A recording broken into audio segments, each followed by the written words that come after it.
Welcome, mountain bikers. Right now, all I want to do is say, ladies and gentlemen, Mr. Rob Warner, and leave it at that. But I also want to be very clear about the newfound respect I have for Rob Warner. After spending just a couple hours with him, he and I had never met before, I was really surprised, and it shouldn't be a surprise, but I was surprised to learn how much goes into what he does as a commentator that we know him most for the World Cup downhill webcasts on Red Bull TV. It's easy to think of him as, the crazy drunk Rob in the booth from the Freecaster days, and he's got that legacy for sure, and that's kind of what drew a lot of us to him. But, once a World Cup racer who's won downhill races, he's pursued this commentary profession very seriously, and he's worked on perfecting his craft.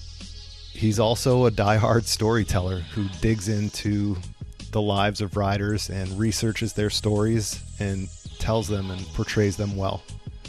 Something I also didn't know. Just a lot of the work that he does behind the scenes was really impressive to me. I'm honored to have had the chance to speak with Rob. The fact that he was randomly in SoCal and we connected, it was awesome for me, and I hope it's awesome for you in this interview. So enjoy the show. This Vital MTB Inside Line podcast is brought to you by Jensen USA. Shop for great deals and get professional advice on your favorite mountain bikes, components, and riding gear. Over 2 million happy cyclists served since 1994. Visit jensenusa.com/the Inside Line podcast and use code INSIDELINE for 10% off qualifying items. Maxxis Tires. Where the rubber meets the dirt, Maxxis makes no compromise tires for any rider, any trail, anytime. So you're recording already? Yeah, I'm recording. We always get... You're not, are you? Yeah, for sure. Don't put that in. I'll bleep that one out. You won't put that in, will you? Do you want me to? Okay, No, I'll cut it out. no. Yeah. No mention of What anything if I like bleep that whole thing out and then they just all hear, you won't put that in, right? that. Yeah. All right. As long as there's no telling what it is, Okay, I don't care. that's fine with Oh, me. no, nothing like that. Yeah, for Oh, sure. Sorry, dude. I didn't know you were recording. Have we started now?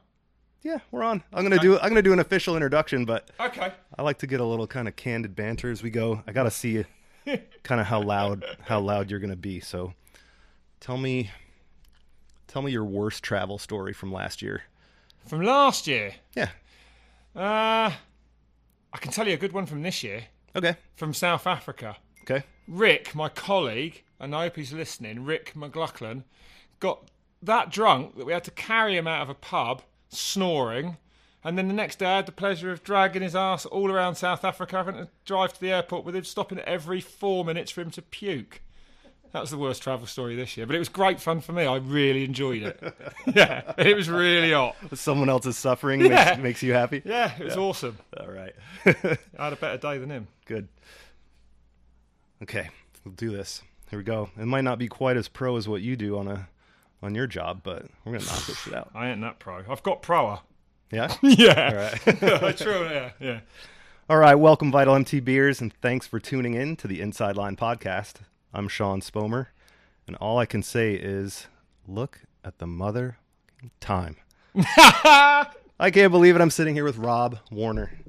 Thank you for being on the show. Well, thanks for getting me on. Yeah. It was a bit of a last minute thing that I don't know, it's just happened, didn't it? Yeah. And you were here at 8 o'clock this morning, you were here. Yeah, I was up at 5. I couldn't sleep. I was waiting for this. I was so pumped. I couldn't sleep because I got jet lag. This is the liveliest. It worked out well. This is the liveliest you'll ever get me before 10 a.m, man. It's like, I won't go. I slept till like 7 this morning, so it's pretty good. Good. Which is actually about 5 o'clock in the afternoon at home. Okay. So I'm pretty proud of that. Yeah, nice. Yeah, I ain't done that for a while. Sick. I have to stay a little closer. Is this kind of awkward? 2 grown men who just met for the first time in a hotel room, and Bit weird, isn't it? a little bit, right? Tightened up a bit when we got in here, man. It was all right. We had breakfast at Denny's, and now we're in a sterile, cold hotel room in Temecula. Yeah, it's all right. It's good. All right, now I'm not trying to fluff up your ego, but when I realized this interview was going to happen, it was going to be a reality, I was pumped. Then I was stoked. Then I was dungy pumped. And then I got to thinking about, what you've done with World Cup commentary and World Cup downhill racing, and I kind of came to the conclusion that I think you're a massive part of what World Cup downhill is today and the success of it. I'm serious. Yeah, So well, I've got this kind of written thing I gotta get out of my system. That's all right. Because I didn't want to screw it up. Read it out, dude. So yeah, I think you're a huge part of what World Cup downhill is today. Thank you. It's really nice to hear. Like, the racing will always be exciting regardless. Yeah. But I feel like without you in the booth, I don't think that the audience following, the anticipation for race day, like even the investment in the coverage, I don't think that it would be the same without what you've done. Oh, thanks, mate. And so, like, I've watched other races as a downhill fan, and it's always good to see the racing footage for sure, like being a fan. But a lot of times the commentary is kind of easy to tune out or even critique super hard. And I'm not trying to put down any of those commentators because I would never want that job in a million years. No, it's probably trickier than people think it is. I'm sure it is. But I just think what you've brought to the stage with your history and your personality, like, it's made World Cup downhill race day like a must-watch event. God, I hope Red Bull are listening to this. Good, yeah. Like, and I think you just seem like you're still a pure fan of downhill racing, and you haven't lost that touch in the booth. And so, I haven't lost. No, I haven't. I'm more enthusiastic about downhill racing now than when I was doing it. That's for sure. I enjoy commentating more than I ever did mountain bike racing, which probably sounds weird, but I think it's true. Like, I love commentating. I feel like it's kind of, I don't know. Yeah, I've never really had a job or a career apart from mountain biking, which I didn't take very seriously. But this I take super seriously, and I've tried hard. Like, I've really, because we started with Freecaster, which was just basically a massive piss up in a commentary box. I mean, it was, and I was lucky enough to be able to learn my trade like that, I suppose. Yeah, can we kind of walk through that? Like, walk through the story of how you became the voice of World Cup downhill and other things now, but like, let's go back to the beginning. I don't know that a lot of people know about the Freecaster days. No. Well, we can talk about your racing career too, but we don't have to do that. Wouldn't take long. There's only 1 year that was any good, mate. But like, yeah, how did it start? Like, just give us the top to bottom. I guess, like a lot of people that I meet now in this line of work, there are a lot of people that do this are journalists, I suppose. And I was never really a journalist, but I always had a bit of a talent for writing stuff. And it's weird, like, I left school with nothing apart from 1 O-level in English. That was it. And then I went to college and got kicked out, and I got a job and got kicked out of that. and like, yeah, I remember one of my reports always saying I was good at English, but basically it was a shame that I ruined anyone else's chances in the class of getting anywhere because I was, like, disruptive, and I was just a bit wild, fully ADHD'd out.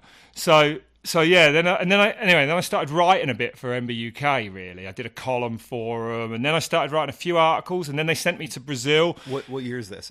Oh my God, this would be, well, once the wheels came off the riding career, so any time from about 98 onwards, I think. I wrote a column when I was doing all right, but then I started doing less and less well in mountain bike results to keep myself in the mags and keep getting paid.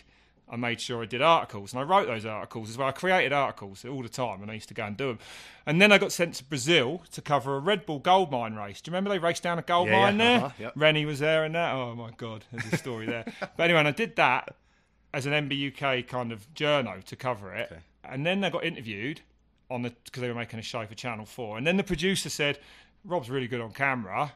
Like, you should use him a bit more. Literally. And I'll tell you what year this was. This was 2006.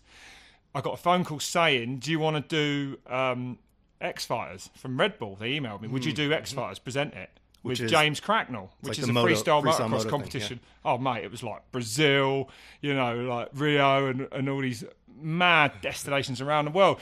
And I was done with bike racing. I was still getting paid by Giant, but I was over it. And that year, I took the job on knowing it clashed with a load of World Cups that I was just going to bullshit my way out of, have a cold or something.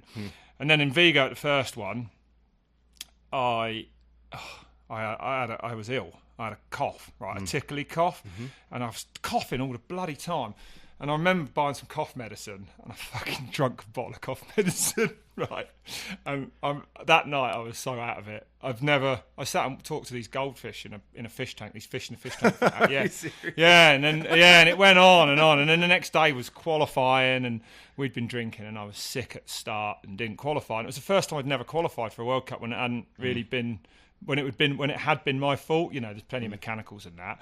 And that was it. I didn't go back after that. Really? No, I didn't go back. I was over it. So I did this X Fighters, and then at the last X Fighters that year, I met a bloke called Raymond Delu, who thought I was this big time TV presenter. I didn't know about mountain bike, and he was like, "Would you like to do the mountain biking for me? I've got the rights to it, Freecaster." And I was like, "Yeah." And long story short, I met a bloke at the airport at Slovenia the next year. Big dude gets in the car, and I'm like, "So you're a TV presenter, are you?" And he goes, "No, you're the TV presenter." And I was like, no, I do a little bit, mate. I've only done like 5 shows ever. Yeah. So then we worked out that neither of us were, and it came out that Raymond didn't even know I'd been a mountain biker until I'd done a whole year of Freecaster commentary. No way. Yeah, he thought I was a TV host, and yeah, that's the truth. So, but obviously, we were nervous, both of us. So I think I drank, for me, which is a lot, like 6 pints of beer before we started in Slovenia. We were both so nervous. I was like, "Oh, let's just get fucking drunk." Yeah. So we got wasted, and that's how it started, Freecaster. And then did that, and it's probably a good thing it stopped because I've never drunk so much. I got fat, and we used to drink all day and all night. I went around the world with Will Ockerton, who's now the Santa Cruz boss man, and he can drink a bit. So we had a lot of fun. It was a mint time. Yeah. Then Red Bull got the rights, and I think they were probably stuck with me a little bit. I don't think they really... Well, I know they wouldn't have took me on as I was, screaming and shouting on there for like... So, and I remember going into Red Bull, and I think they wanted to keep the core audience, so they needed probably me. And the boss man, when I went in, this Chris Ryan, who's a big boss there, was like, "Have you been trained as a commentator?" And I thought I was pretty cool at the time, and I was like... No, can't be trained to be a commentator. What are you on about, mate? Like that. Because you're just keeping it real in the booth being drunk, right? Like, exactly, yeah. Shouting and screaming. That's mountain biking. Yeah, exactly. Exactly how I saw it. And then, and I'll tell you what, I had to quiet and write down. They'd even searched the booth for beer before the start. And it wasn't like the first time you... In Africa, mate. They come in South Africa, Peter Maritzburg. The producer from Red Bull... He came in and searched the booth for beer and found one I hid it in my bag, and he was like, "You can't do it without, right?" And I was like, "Well, I'm not an alcoholic, definitely not, and I never have been, by the way." But I was like, "It'll be better if you let me drink that before I start, because I won't go like all stutter and shit." Yeah. It was like, it just smoothed me out. So he let me down a beer, and then one thing led to another, and I worked a lot with a commentary coach, which was strange, and but very good. And here I am, I suppose, halfway to being a professional kind of sounding commentator, hopefully. Dude, halfway, come on. Well, all the way I'm getting there now, yeah. I'm getting the commentary's all right now, I feel like, yeah. It's always hard, the commentary, though, because you always want to keep it cool for the core audience, but you've got to remember that, I don't know, off the top of my head, like 30 TV channels around the globe are probably taking that feed as well. So people at home on a Sunday don't want to be just, hear me like... Yeah. You know what I mean? So you got to remember who you're doing it to, and it's easy now. It's second nature, and hopefully it's still exciting, and it's never going to be as raw as it was for Freecast. Yeah, well, that's what I was going to say. Like, see comments once in a while, like, "Bring back Drunk Warner. It was the best back then." Like, have you ever gone back? Dude, if I carried on drinking from how I was on Freecast until now, I'd be dead anyway. So it's good, yeah. Have you ever gone back and listened to some of those old ones, like anytime recently? No, I haven't. I'd love to. I would love to hear the first Slovenian one that we did. Yeah, I would. that'd be good. Maybe I'll try and get hold of Raymond, and he must have it somewhere. Yeah, it's got to be online. Great to get hold of him. Yeah, I don't think it's online. No, I don't think it's online, but he might have it somewhere. Oh, really? Yeah. I don't think it's online. When did you realize this could be something you were doing full time? Was it with the X Fighters thing, or was it with Raymond? Like, were you able to make a living doing this back then? Well, first year I was, because Giant was still paying me well. Even though I only failed to qualify for one World Cup. So yeah, they were chuffed up. That was the end of that. Yeah. No, then the year after, I made because I got the World Cups as well, and still did X Fighters. Yeah. I sort of made a living out of it. But it wasn't until I worked with Red Bull, really. I was just enjoying it till that point. Like, we were pretty savage. Even at X Fighters, we'd always, we did a good job at X Fighters, and I learnt a huge amount at X Fighters because I was working with a professional, like, proper TV crew, a proper presenter, Ed Lee, as well, in that second year. So I learnt a lot from him, and that's how it is a bit. You learn off people, and I could see how it was done. And then when Red Bull came in, it's been, I don't know how long we've been doing it with Red Bull now. It's a few years now, but we've grown as a team, and it's a tight core of people really that have all, and there's been a few changes, but last year we had a new live director, and it sort of was the missing piece, and it all came to really from where I was sat, definitely, and probably where a lot of the people at Red Bull were sat as well. Last year it all came together. I finally felt like, the commentary's sort of second nature now, and I'm working on the presenting as well, because I host those pre and post shows, but I've got so many good people around me. That's the thing. Okay. And it would never be anything like it is now without Red Bull, man. That all the people that do it with me, they love it. They love mountain biking, and they're keen and enthusiastic about it. Especially my boss. It's not like he's been lumbered with mountain biking. In fact, I ring him up about stats. I'm like, "Can you remember who won?" And he knows. He knows. So it's a really good crew. Yeah, it's really good, and it's hard work. It's intense, but that's sort of the buzz of it as well. Yeah, walk us through a typical race weekend. What do you do from the time you land?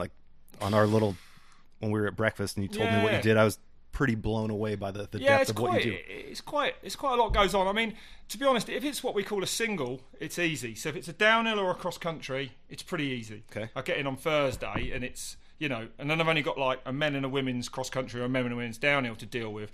But when it's Saturday and a Sunday, downhill Saturday and cross country on the Sunday, then you have to really take care of. And everything it's a process. It's all got to be right. So I get there usually on a Wednesday night or Wednesday afternoon. And if we've got time and my director's there, I'll sit with him and we'll write the script. And that's 4 pre-show scripts. So it's, it takes half a day really. So you're doing the writing. This was something that I had no idea you were doing when you explained it. He'll come to me with the structure of what he wants. And these are the clips we're going to lead to. This is the story coming into this race. So there'll be interviews with such and such. They might do a piece on, Aaron Gwyn or something like that, whatever. And then we tell the story, and then I'll write that though in my own words, and that helps me because already when I've written it, it's already slightly gone in my head, And it's quite a lot of text to learn, really. I suppose. I mean, it's not. You break it down. Anyway, that's done, and then Thursday we start to get Claudio in, Bart Brenton's in as well. And we'll start running through it and tighten it up. And then on a double over the weekend, Friday's really busy because Friday morning I'll always walk the course. So basically Friday's hectic. I'll have a script meeting probably in the morning. Then I'll run off and walk the course because I always like to see the course as late as I can to the race thing, to the race runs. But I can't. I have to be in the commentary box to do a technical rehearsal and to rehearse. I always practice a bit and get into the swing of it on their warm up on their quali runs. Yeah, I sit in there and commentate to myself for an hour sometimes. Really, just by yourself? I can do, yeah. Claudio will come in and he'll be on his mic as well, and sometimes he'll go because he's busy, and I'll just sit in there and I practice a bit. Yeah, why not? I'm watching it, and I take notes, and then that's more stuff to go perhaps in the pre-show, and also the pre-show at this point can completely change. So you quite often can't really tighten it down because you might be talking about Aaron, say, but he might have had a puncture or not be in the final for some, so it all changes. So then, Friday night we have more script meetings, finalise the script, and then I have to get all my info that I've sort of took over the last few days from course walk, chatting to people, and then until the start list comes out on Friday night, I don't know who the hell's in the final. So then I can go to work once that start list published at about 5. So and I always try and be finished by ideally 8, 9 o'clock at night. I don't want to work on Friday night or the night before the race. Night before the race, and then next morning, we'll be on what they call the studio for 10 to pre-record those pre-shows, and then straight in a commentary. That one's done. Straight out. Post shows are live, and live is becoming easier and actually quite good fun now. Yeah, I'm starting to get my head around it. Yeah, all these things with telly, it just takes. You can't. It's an experience you can't get unless you're doing it live, really. So. You know what I mean? I think it takes a while to kind of get your head around it. But, there's no substitute for actually doing it, is what I'm saying. Right. And then Sunday I get up and it's much the same process. Saturday night, I've been pretty knackered after all that as well. It's 2 hours commentary and 2 pre-shows, half hour, and 2 post. And then Sunday is 4 hours commentary on 2 cross-country races and another 2 pre-shows. And so I rely heavily on Bart Brenton's. He's my expert in that, and he is he knows what most of the riders had for breakfast. Like, he's incredible. So that takes a lot of the pressure off. So, you know, and the cross country, to me, is an easier commentary. I was going to say, is one harder than the other? Yeah, probably. Different pace maybe on the Exactly. XC? The downhill one's intense. It's times, it's riders. You see the same riders perhaps 7 times a year, so you have to be careful not to try and repeat what you say. So I've learned over the years to try and stay more with the action on screen rather than keep coming out with stats from the past, which I used to do. You know, drop less in now, and like, we're getting better and better with it all the time. I feel anyway. People at home might disagree, but yeah. And then the XC, you tell it as a story. It unfolds in front of you. So, you know, it probably is. It's a slightly slower pace. Yeah. It's downhill's good. It's just, you get a structure, like, they'll come over the line, I'll try and get out. Claudio comes in for the slow-mos. I'm reading the notes for the next rider. Boom, they're in the gate. As soon as I hear Claudio stop talking, I'll look up at the screen and I'll be like, right, in the gate now, such and such, and then straight into that one. Yeah. It's complicated.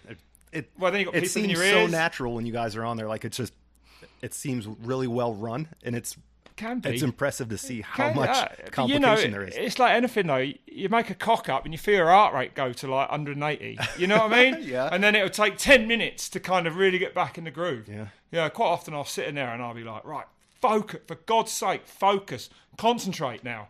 It's like that sometimes. I mean, it's a long time. Not always. Yeah. Do you kind of have a rhythm? Because it seems like you sort of, it's not the kind of necessarily the fastest racers going first in the feed, but it seems like you start out at a pretty good pace and you sort of ramp yourself up to the end. Yeah, you should naturally. Are you conscious anyway. of that? No. I'll tell you what it is, right? We start, and I always, well, until quite recently, I always felt like it was always a bit stuttery in that, but that's gone now. Like, I'm just practice. Last few years, practice, confidence, like, no problem. Yep. I'm straight in now, like a pro, I suppose. But then, of course, you don't want to blow your nut on the first 20. You've got to wait for the last 5 guys, hopefully, where the win's going to come from. But also, if you see a run that's fast, that like it could win if it's one of the first dudes down, then you've got to go for it a bit as well. But generally, it's genuine. Like, it's, like, fuck me, look at this dude going. And when you get to the last 5, of course it is. I'm a fan. I go mad. I love it. Yeah. I love it. It's exciting. I love watching it. Yeah. And the hardest thing now almost is remembering that, like, in Freecaster days, I used to just be like drunk and shouting like, go on, God. And now, of course, I have to curb my enthusiasm and remember that I'm doing a job, and relay what a commentator would rather than being a fan. Don't be a fan is a big thing, really. Yeah, like, you have to bring it to the less educated people or something, like you said, like going to the TV station. Oh yeah, you got to remember that. That's the thing. Yeah, you're catering for the core. I mean, I guess they know their stuff as well, but you're also, that's right. And let's not forget here that with Freecaster, that was never going to go anywhere with that commentary. It wasn't, not mainstream. It would have probably stayed in, and the core fans would have loved it forever, maybe. But like now, and you can see it in mountain biking again, Red Bull, and it is them. I ain't saying it because I work for them, but look what they've done. And they've done a fantastic job. And being part of it, I can see how hard they'll work. And like, I think everyone's reaping the rewards, and the whole sport's better. Of course it is. I raced in the mid-90s, man, when Eurosport were doing it. It was massive. It was on Eurosport every Sunday or Saturday, whatever. And it was always my goal, only goal was to get in that live feed, which is probably like now. And then your riders say that all the time. Yeah. Like, I just want to get in the feed. That's right, of course. With this sort of job done, innit, to a point, for sponsors. And then when Eurosport stopped showing it, I mean, it was like someone turned the lights out on mountain biking. Yeah. And I probably not a lot of people remember it, really. It was a while ago now, but late 90s, end of it, when Palmer quit, I mean, everyone was like, all the money left for Palmer, but it was more than that. It was the TV left. And it went from big trucks like we got now to Sprinter vans overnight. And that was, that stayed until 2005, 6 when I quit. I was absolutely done with it. There was no fans, and it was like, or less, and it didn't hold its appeal to me. Yeah, I just kept doing it for money. Okay, and I've no problem with doing that. But that's what it was. It really became a proper job. Like, I just yeah. And you think there's some wind back in the sails? Like, it's the scene in general is. Oh yeah, it's buzzing again. The fans. There's loads of people. It's huge. It's huge again. Yeah.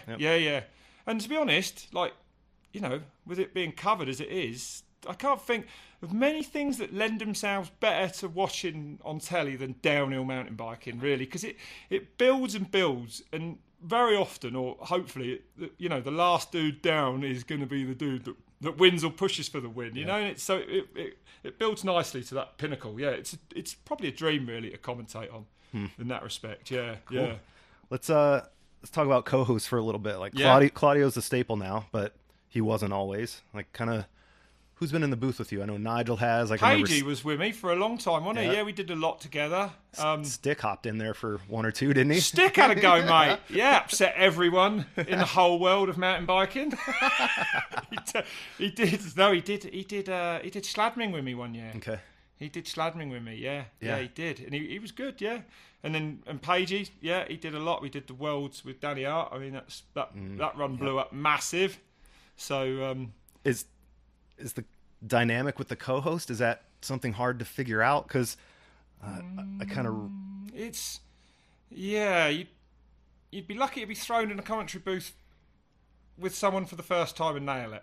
Yeah. It might sound all right the other end, but it wouldn't feel good where I'm sat. You wouldn't have that flow really. Now it takes people a while to get used to it as well. I can manage people because I do so much of it now quite well, but it's always going to be different, I think. Yeah. Okay. Yeah. I remember a couple times in the past that it seemed like, I don't remember if it was Nigel, if it was Stick, but just it's almost like they tried to match your excitement and your intensity, and it almost didn't seem like it worked. But it seems like there's a pretty good balance with Claudio right now. Well, that's a good thing. See, now, the worst thing you can have in commentary, and it happens all the time, is competitiveness. Like when you're fighting for airspace with someone, it's bollocks. And that's always how it is, actually, unless you're dealing with a pro. And Claudio is a pro, like, in that respect. He shuts up, he sits back, and, and lets me rant. And, like, I do call the shots on the times and the finish line, so I get all the good stuff. Mm-hmm. That's it. That's the skill, really. And you've got to remember, and about you two in the commentary booth, it's people at home are listening, like two people talking at the same time, all these things, they sound terrible. And of course, they were all the things I did for Freecaster all that time. Yeah. We were fucking miles off. But people liked it because it was raw and exciting. But sure. Yeah, no, we've moved on from that now, yeah, hopefully, yeah. Okay. And hopefully it's still exciting, Yeah. Yeah. I think it is. Do you ever, I'm not trying to throw you under the bus here, but do you ever feel like Claudio's too critical? is that too personal? I hear it I hear it a lot, mate. Yeah. I tell you what, he don't give Brendan enough stick. That's my biggest gripe with it. He really needs to get on Brendan a bit more. Cool. He gives him so much shit in the commentary box. I hear that he's negative, right? I do hear it. I won't lie, but I think he's, for me, he says what he sees, and he says it truthfully, and he says, like, he doesn't look quick through this section. And if I was a rider, I'd be pissed, because when I was riding, a bloke said about me at the climb in Capron, he said, it looks like Warner's been on the fags and booze too much this weekend, right? I remember I went out live on Eurosport. My mum was listening, and I was like, oh my God. But and I took real offence to it, and it is. But if I see a rider now and they say to me, they do say it to me, and I'll be like, look, how boring would it be if we both sat there and blew smoke up every rider's off? Like, try and forget this personal relationship. Remember, like, we're doing a commentary here for people, and it's like, if he thinks you look slow through that section, or I do, and we say it, then, like, that's our opinion. And even if it's wrong, it is an opinion. And the splits will show up and prove it wrong. That's right, and it's commentary, and it, like, don't get hung up on it, man. We know, the trouble is, we're friendly with most of the riders, I suppose, and that's, so you don't want to be like, sort of going, he looks crap here, but Claudio says it as it is, and I think he's good. I think he's great for it. Yeah, I like that. That's what I like about him, is that he's critical, actually, and I think it's his job as an expert. Yep, that is correct to be like that. Yeah. Cool. He don't care. He says it as he sees it, and for me, that's good. Mm-hmm. Yeah, I don't mind if the people at home don't agree or disagree or agree or whatever. That's at least. He's stirring them up, and they're like, it's good. Yeah. And he's ridden the course. He's been out there, like, with the riders. And he was a World Cup racer for a long, long time. Yeah. Yep. Yeah. He knows his stuff. Is it less glamorous in the booth than we might think? I would imagine. There've been a photo or two, and I don't know if it was Freecaster or Red Bull days, but there was one photo I think Sven sent over, and it was you in the booth, shirt off, just like sweating. Oh yeah, miserable. Like, is it? Yeah, you can be. Can it still be that way? Because I do actually put my foot down now and say I need aircon. Yeah. Getting a bit of a diva in there, yeah. Yeah, I think it's actually written into the contract that, not from me, between UCI, Red Bull or whatever, and the organisers, they need to put an aircon unit in. Yeah. But sometimes the aircon units will be loud, so you can't have them on, and, there's things like that. It's a lot more, there's always something goes wrong, always. Yeah. But, the trouble with getting hot is, I don't mind getting all sweaty, but you get tired. Like when it's muggy, like you're sweating and hot, and you get tired, and you don't want to be tired. You want to be like sharp and crisp and like boom. So that's why I'm funny about made it a bit better, perhaps like that. Yeah. But if you came in one of our commentary booths, no, they're not. Then they're just a little box. There ain't nothing cool about them. No. That's a microphone. Normally, I've worked out of waffle hearts, out of sort of hot dog looking van things. Yeah, we do all sorts. Yeah, that's awesome. Yeah. What's kind of the worst possible thing you could have happen on race day with commentary times, technical glitches? Dead air is the worst. Yeah, like you mentioned, like something screws up and your heart rate goes up. Like, yeah, the worst thing's when you got to fill like what I call dead air. You know, like so someone got hurt, sadly or unfortunately, and then they got like a 45-minute or an hour course hold. Well, they sort of might keep flicking back to a bloke laid on the ground with a load of medics around him, and then the rest of it they're showing trees and things like that. Yeah, that can be quite testing. That's the worst bit for sure. When it goes to plan and it runs as it should from one rider to the next, then you can really get into it. But things and like you said about a rhythm, you do find a rhythm. Like you do get into and it takes a few riders to get that, but that comes a lot quicker than it ever did. But it breaks all that really. Yeah, I mean, I don't care now. I feel I'm so comfortable. I've done that much of it now. I could sit and talk about that white wall there for an hour probably. And it wouldn't be interesting, but I'd get through it. You know what I mean? Go. Yeah. Well, it's got a nice texture. It looks like, Do you have any nightmare stories from the booth that like people may not have noticed or like caught on to, or maybe they covered well? We've had a few. I mean, there was a cross country in Mont St Anne, and we were in our commentary box and they didn't move it from the downhill to the cross country finish. So how far away were they? Like, it's quite like the downhill finish is a little bit up the hill, yep. And they just didn't move it. There was no need because once I'm in a commentary box, I don't need to see out the window. Because you're just watching the screen. That's right. Okay. Yeah. If you start looking out the window, remember, and start commentating on what you see out the window, people at home ain't seeing it. So I have done it in the past. You got to be a bit careful. Yep. But someone unplugged us because I think they thought we were done the day before. They literally unplugged us. But for some reason, so all the screens went down, but the headphones still worked and you could still hear me.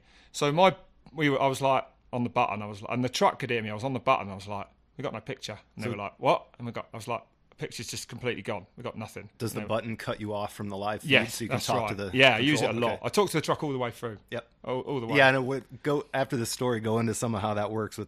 Talking in your ear, like that's baffling to me. No, you get in. It's just one of them. You just get more all these things. You just practice. You just get better. But anyway, and then my boss was like, Chris was like, "Oh God, right." Okay, hang on.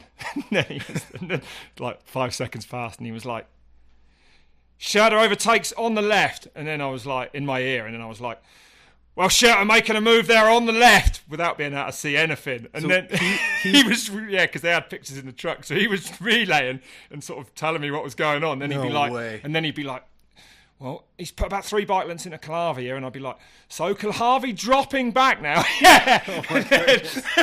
And then someone texted me and was like, "What happened?" And that commentary got real weird in the middle. Yeah, we got away with it. Yeah, that's a good cover, though. Yeah, we do things. There ain't nothing like live telly because it's tits up and you're on air. So it's fun. It's funny. Yeah, and so talk about that. You've got someone in your ear talking. You've got a button to press to take you off air. Like. Yeah, my button to the truck takes me off air. Yeah. Cough button, whatever. I have a button to the director. I have a button to I guess you'd call him the exec director, who would probably be more who I would fire questions, research questions to, and then he will, if need be, and very often or most times, he will have an email Skype chat open with Martin Whiteley, and they will. Way. Yeah. So Martin's like the kind of the go-to, almost on the fly. Yeah, because there ain't no one knows as much about him, about mountain bike. Yeah, he's exactly. That's right. Yeah. He works with us. With us. He gives us stat sheets before, which are invaluable, and then during a race, like he will be in contact with Chris and you know, like say, well, a Czech rider didn't win in the last 7 years, you know, whatever. Yeah. And that comes through more in XC actually, because the racing changed. I mean, here's an example that we missed, and it was a gutter. But in South Africa a couple of weeks ago, Sam Gay's won. Now I didn't know, because I'm busy focusing on things in the commentary box. I didn't sort of think. You just miss it that he was the first, but we missed it. He was the first ever rider from New Zealand to win a cross-country World Cup. Oh, man. And yeah, so sorry to Sam for that. We put it right in the highlight show. But Martin actually had been texting me, and being a good boy, I wasn't using my phone during the broadcast. and you know, we were in South Africa, and he just couldn't get hold of anyone. So that was a shame. But you know, yeah, it's right. It's again, people at home ain't going to miss it. But it's just one of them things that we feel we should have in there. Yeah, we got pretty high values nowadays. You know what I mean? So, yeah, it sounds like it. But no, we work. It's all like that. Yeah, it all goes on air. Yeah, I chat away to him in the thing. Yeah. I can get quite cross. That's great. Those goddamn times are wrong again. You know. Yeah. And you can pay attention to it all. When you first got dropped into the booth with Red Bull, was it kind of more complex than it was with Freecaster? Or were you doing that stuff with Freecaster too? Because you say, like practice takes practice, but how did you start doing it? I didn't know that. No, in Freecaster, there'd probably be nothing in my ears much coming through. Okay. And then with Red Bull, they would talk to me, but I never spoke back to the truck. I just listened. But they spoke to me a lot. Of course they do. They're like, interview in 5, 4. It's all like that. So you're like, well, let's go down now to Rick, and you sort of slow it down to make it fit or whatever, speed it up. But like, but then when I went to see the commentary coach that Red Bull sent me to see, he was like, why don't you find these things out or something? And I was like, what do you mean? He goes, well, talk to the truck. And I was like, well, I can't bother the truck. He was like, you what? You don't talk to the truck in like the sort of control truck thing? And I was like, no. And he was like, what are you doing? You should be on to them all the way through a show, asking them what's up. You're the boss. You need to know. You're the commentator. You need to know. So yeah, and then I have full conversations all the time. Yeah. So Claudio, he'll be talking, and I might make a hand like Pac-Man sign with my fingers, which means to him like keep talking, and then he'll see me, and I'll on purpose usually turn away from him so he knows not to try and engage with me, and I'm like, and I'll be on the truck like, so what's going on here? Yeah, it's cool. Yeah, that's awesome. Yeah. What are some of the things that coach taught you? Because like you said, you thought you kind of had it in the, you were pretty dialed. I thought I was the bollocks. Yeah. Yeah. Everything, mate. From not talking all the way through it. From honestly, it blew my mind. It was difficult, and I hated it. And he's actually the guy I went to see is called. He's a famous football coach called Gary Bloom. He does like big Olympic football and the FA Cup and all this sort of stuff, Premier, whatever. I don't even know about football, but he does all those things. And I was like, well, he's miles off. He doesn't know about extreme sports. Like football dude telling me to like leave a pause of 10 seconds. What's he on about? 10 seconds dead air. But when you listen to it back, and I've took it all on board, it's so much better. Do you know what? In the end, I couldn't get it right. I couldn't get how to commentate like they wanted me to, right? Like I couldn't get the pauses, I couldn't get the mellower tone, but leaving gaps was a big thing, because if two people talk all the way through, it does you nut. And I do talk a lot, as you can probably tell, so it's unnatural for me to let anyone else talk or pause. But Red Bull flew him to Lord, I don't know, 2 or 3 years ago, and he had a direct button to my headphones, so I had the truck in my ears. Really? And I had Gary in my ear, and he was going, Rob, stop talking. And I'd be like, and then I'd have to sit quietly, and and then he'd be like, wait till the split. And I'd be like, and it'd be silence for 3, 4, 5 seconds, and then the split would come. Did that feel like an eternity to you? More than an eternity. and then I would be like, and then the split had come, and to be honest, if Red Bull took the time to take him there, I was it was the most nervous I ever was for a commentary, because I knew, I was in his hands, and I decided to be completely in his hands and do it. So if he told me not to talk, I wouldn't talk. I was gonna, I was like, let's do this as it's supposed to be and see what it's like. And then the split had come, and I'd be like, and he's 2 up or whatever, and that gap actually gives what then you next say more, anticipation, and all those things. And even afterwards, I remember being quite depressed about it. And then I got home and watched it, and my mate Bertie, I said, fucking commentary was shit on it, and he goes, what? No, it was mint. I goes, what? You didn't notice all them gaps? He goes, what gaps are you on about? And I watched it back, and it was all so natural, and it sounded so much better. And that was the turning point for me. And they literally had to get a dude there to tell me when to start talking and when to stop talking. No way. Yeah, I don't mind admitting it. It's true. Yeah, but that's not the case anymore. No. I'm completely... No, it was only one race. Okay. But I'd probably spent a year... I probably had 2 or 3, 4 meetings with him, all uncomfortable meetings. He's also a psychologist, right? Yeah, man. I always felt like I had to lie on the old couch at his house. It was all, it was a bit... I found it incredibly uncomfortable. But, it wouldn't have worked. I don't think I'd have ever really grasped it without that. And then when I went home and watched it back, then I was fully convinced. I was like, that actually does sound better. Yeah, and it's actually loads easier for me because I got time to think about what I'm saying, and that's the big thing. And at home, no, if I want to have a chat with Claudio now, I'll let 10 seconds. If we got something to talk about, I'll mute us and I'll be like, and we'll just chat for 10 seconds without even looking at the screen. If it's important, you know, sometimes, and really sort something out, and then right back on, let's do this. It's like that. Yeah. Gnarly. Yeah. What's an example of something that would be important you had to sort out in the middle of a show? That's a tricky one. Is it stuff you don't really want to talk about? That's no. I talk about it. It's just stuff I can't think of really. Okay. It might be something like, it could be something like I've seen on that I don't agree with, or perhaps a timing screen didn't tally up with a graphic on screen. These are bad examples, but things like that really. Okay. Yeah. No, never. It's never. No. I never tally him off or anything. If that's what you mean. Like it's never like. I didn't think that. No. It's not nothing like that or anything like that. No. I mean, no, never like that. No. It's more. It'd be more technical kind stuff. Of technical really. Stuff. Yeah. Okay. Yeah. Usually. Yeah. All right.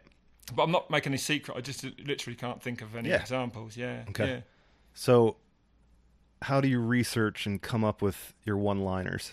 Because it seemed like, and maybe I don't know if it's as much anymore, but it seemed like there was a race or two where it's just like, all right, the new one's coming out. And like you'd be so stoked to get this one-liner out, and then everyone, of course, I miss them. Like, I do a bit. I really miss them a bit. Are you not doing them at all anymore? I do them a bit, but nowadays they do need to be so politically correct, and obviously the ones that were really funny, I always thought, were the ones that were miles off being politically correct. A little racier, yeah. Oh my god, yeah, racy ain't the word. I mean, if that Freecaster, they did that app, didn't they, on the iPhone and that, with a lot of them, and it was like he looks like he's got a face like he shit a Lego Death Star. You know what I mean? like where does that come from? God knows. I used to just think them up, but you ain't gonna get away with that these days, No, I do. I don't know. I used to really sit and think them up. I used to watch the news and think and make them up watching the news. Oh, really? Yeah. Now, I mean, it'd be easy, wouldn't it, to do ones like Trump or he's gone off like a North Korean rocket. I mean, but I can't do them, but they're there. Yeah. They are there. Yeah. So, right. I won't. Unless they're really good, I won't do them. So I probably tend to do them less these days, of course. Right. Yeah. So I need to throw a few more look at the times. I've barely remembered that one last year. That's the best one of all time. Yeah, I nicked that from Peter Graves, of course. You know that, don't you? That's not mine. No, I don't. Come on, go into that then. Everyone. Would you remember? It's Peter, innit? Peter Graves, wasn't it? He was the live host when I was racing all the time. The American dude, the announcer. That was kind of before my time, just barely. Oh yeah. Well, he was amazing. And he'd be like, "Look at the time!" me, Stick, and a load of people in the evenings. We always used to, That was your inside joke. Yeah, we were all right. Look at the time, And then I nicked it, so it's his. I owe it totally to him, mate. Yeah. Has he ever tried to call you out? Have you ever had anyone say it? I don't think he'd mind. No, I think I've even gone and said it to him, actually. Because he has announced when I've been commentating and I've told him I've nicked his stuff. Yeah, he's great, mate. He's a lovely bloke. Yeah. That's awesome. Yeah. Are the demands on your time growing at each race, or are you just able to focus on the broadcast? Like you mentioned like there's more live stuff, but is it... Yeah, I feel like it probably does grow a bit, but it's all right because I've grown with it. That's the thing. Yep. Yeah, no, it's fine. That's the whole thing, though. I have grown with it, and if I hadn't, I couldn't do it as I do it. Yeah, I think it would be probably quite hard for someone who wasn't a mountain biker to come in, host a pre-show, because the pre-show requires a lot of work, and it gives you less time for commentating. Now, if I was just a commentator, I could put a lot more work into the commentary, or not a lot more, but I'd put a bit more into it. Yep. But I don't think it lacks saying that. You know what I mean? All the facts are there. I keep an eye on everything. And I mean, you can get so much off social media, like, oh, such and such, I crashed in the rocks, I broke my little finger, and, you know, so the next day I'm like, well, riding with an injured finger. I mean, it's not rocket science. It's just taking care of it. You've got to find the time to do that. Like, you got to have a find it? system. I've got a system. Everything, it's not hard. I just check it. Anything I read, speak to, anyone, anything goes in my phone. And then when I know what 25 riders I'm dealing with for a downhill, I will then go in my phone and write those notes on my notes for them for the next day. It's like handwritten notes to have. No, they're typed, and then I write the latest news on them. Yep. I take them typed. Because trying to find a printer that works at a World Cup can take half a day. Well, Red Bull take the road now, but it used to. It's all time management. You've got to be efficient with your time. That's all. It's a lot, but like we did. So we went to South Africa the other day, and for the first time we did a live half-hour panel show, like where we had guests, and we're going to do the same in Croatia. Now, I was pretty stressed about it because it was live, and I was like, So I put probably all day Thursday. I worked on it, but I enjoyed it. It's fine. I like the new challenge. And actually, it didn't feel good, but when I watched it back, it was all right. And I know that Croatia, I don't know, but fingers crossed, it'll be better. We all learnt from it, and it'll be a lot better, Yeah. So, yeah, it's good. No, it's exciting. I love it. I love it, dude. I love all this new stuff. And I don't mind. I'm there at work. I like working. Honestly, I've shied away from work my whole life. I worked in a factory when I was 16, or 17 when I got kicked out of school and college. Dad made me get a job on a production line at Rover, bloody putting wiring harnesses in Rover 800s from 7:15 a.m. till 4:15 p.m. every day, doing the exact same job on a moving production line every 2 minutes, right? Jumping in the back of a car, putting a harness in, like an electrical harness, and then ka-chung, ka-chung with a bloody pop rivet gun. And then and then literally walk to the next car 10 feet down the line, see what it is, go and get the correct. That's what I did. So fuck me, man. I ain't never. You learned right away, like done. I'm not doing that again. And then I was doing motorcycle trials, and I bought myself a new bike. And the day I bought that new bike, I quit work, and the old man had to deal with it. And I started doing bike repairs from his shed, so I could ride my motorbike all day, every day, which is what I did because I did motorcycle trials. That's what I do, and that's what I do now, and I love it. I always see you and Petey have. Yeah, he's good at it. Petey is. Yeah. We have good. Yeah, we love the trials, man. That's awesome. So that was it. Yeah. So, but this, I don't know. Yeah, I like using my brain. I'm not very good with my hands, so it's good for me. Yeah. Okay. Yeah. Let's get into the racing, kind of then versus now. Like, sprinkle us with some of your history. What of your race history? Oh, my race. Well, that wouldn't take long. Years you were pro, career highlights, teams, like memories. Memories could probably go on for hours. Yeah, we won't get into that. But I started in '93 at Worlds. Okay. I rode a bit. I got sponsored by Saracen, or sponsored. I got a helmet and a bike. I'll never forget getting this Met helmet, man. I was so pumped with it. Can you imagine what it would have looked like now? and then I got taken. I went to Worlds in '93 and got 19th, and that was my second ever mountain bike race. I did the Nationals that year, and then I went to that. Well, my chain dropped out the gate. Otherwise, I probably would have been top 10. Honestly, I was on this hardtail Saracen bloody bike, and it did. I've got the video at home. It fucking come off the chain. I was gutted. And anyway, 19th wasn't that good, but 20th was Tomac. so that was mint because the mags made a big deal of it. And then MB UK took me on, and I got $4,000 in '94 to go around the world on, and I did. I went to Canada, and in Canada, which was, so I went to Cap Dye with a broken shoulder blade. I did shooting dirt with Jason McCrory and everyone. I broke my shoulder blade, and then I did Mont St Anne and I qualified 8th. I did Cap Dye and qualified about 8th in '94. Then got a puncture in the final. Then I crashed in Germany the week after in Hinterland and re-damaged my shoulder. And Petey, as I remember, I just remember how fast he was. I think his chain come off or something. He was still like right there.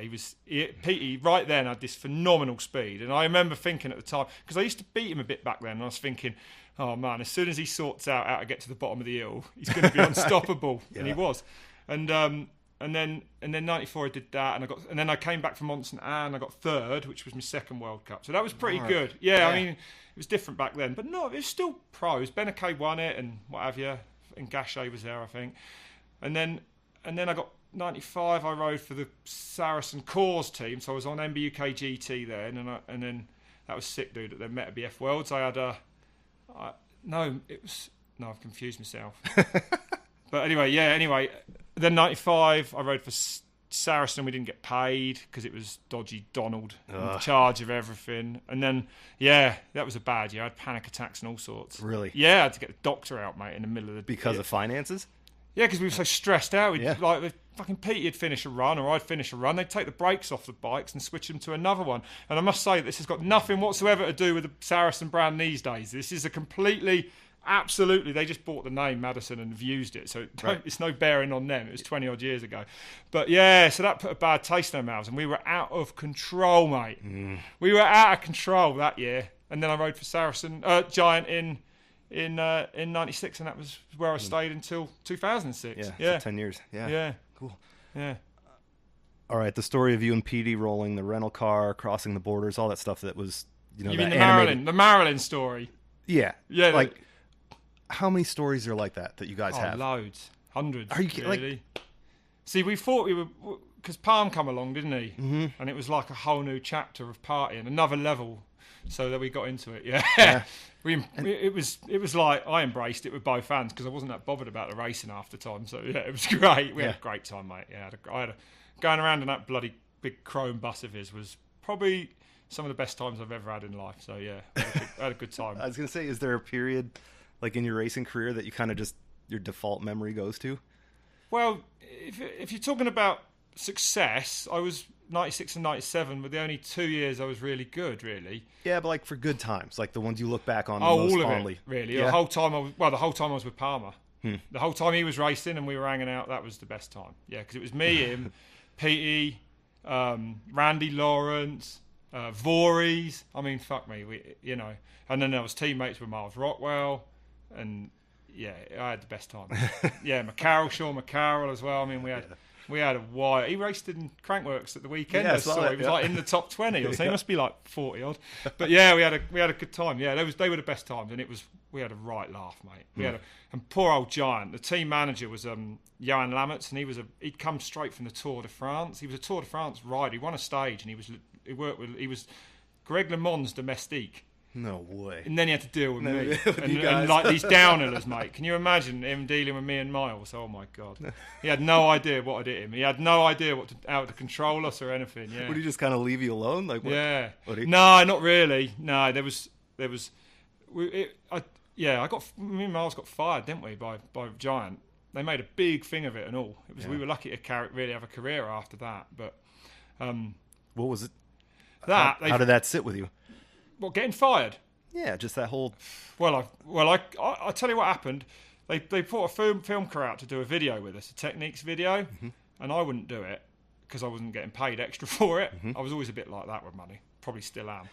And Miles you were just getting paid to race. This was supposed to be something they wanted. Well, we're going to sell it in W.H. Smiths, and I was like, if it's going in W.H. Smiths, where's my cut? And they were like, well, we've done this deal, and you've got to do it. And I was like, well, I ain't doing it. And then in San Fran, out came about 6 dudes with cameras and fucking knows what to make this video. And me and Miles were like, fuck this. I went in San Fran shopping for 3 days. And when I came back, Johan at the hotel waited for me. And as he heard me go in my room, he followed me in my room. No way. And he took the bikes first. He was like, it's not good what you've done.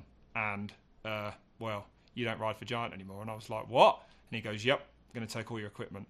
Took all the bikes, took every Giant T-shirt out of I had to give everything with Giant on it back. Yeah, it was fun. It was funny. And then he got me and Miles stood in front of us to formally dismiss us.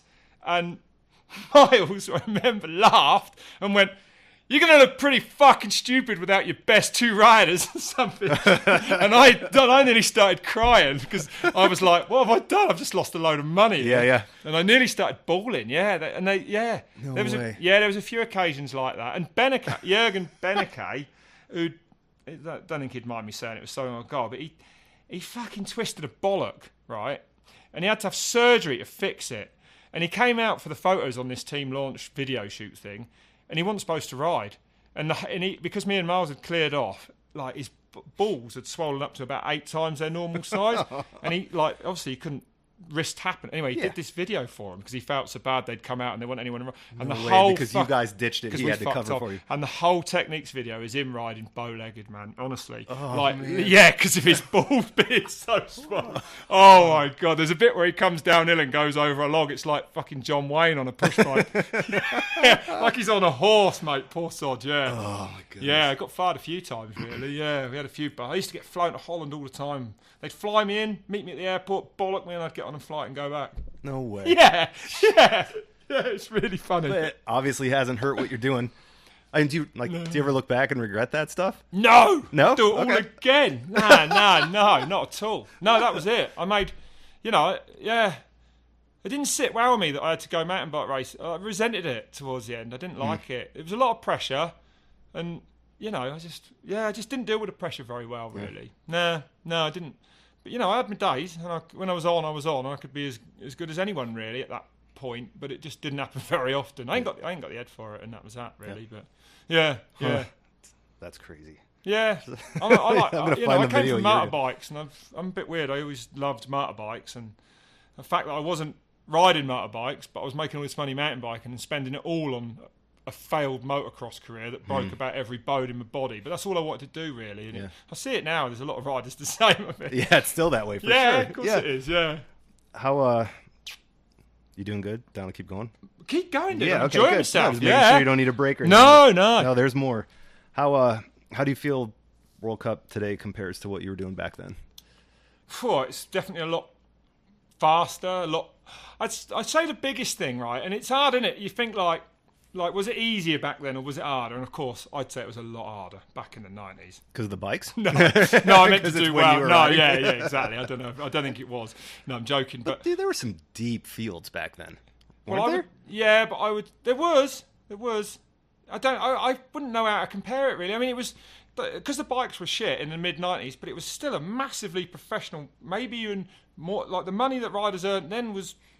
It's only coming back now, I'd say. Really, you know what I mean? Like Palm was making $1 million a year, wasn't he, back then in the mid 90s? You know, so and kind of like not necessarily pack fillers, but those people were making legitimate livings, right? Like those riders. That's right, and anyone could seem to get a pro deal back then. Yeah. And it feels a bit like it's coming back round a bit now. There's a lot of people getting bikes and stuff. I don't know, but it was not as professional.